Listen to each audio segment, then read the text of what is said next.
Hello guys, in this video, I'm going to show you how to fix boot device not found error on your laptop or desktop computer. This problem usually appears after installing a fresh operating system or making changes to your system, and then when you restart or power it on, you see this error screen. Don't worry though, the fix is quite simple and I'll walk you through it step by step. So without wasting any time, let's get started.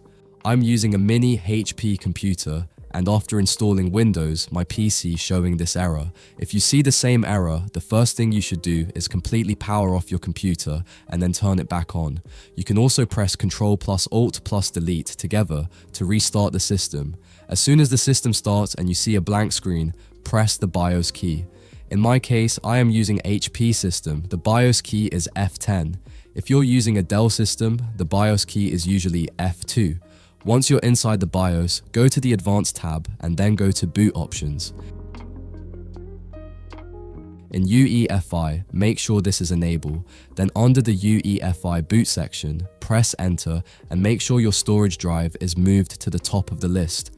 After that, scroll down to the Legacy boot order, enable this option if it is disabled, and again, move your storage drive to the top.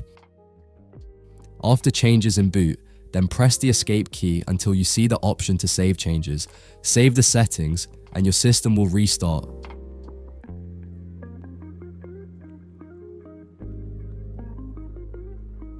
After the restart, you can see Windows loading normally without any issues. That's how you can fix the boot device not found error. I hope this video helped you solve the problem. If it did, don't forget to like and subscribe, and I'll see you in the next video.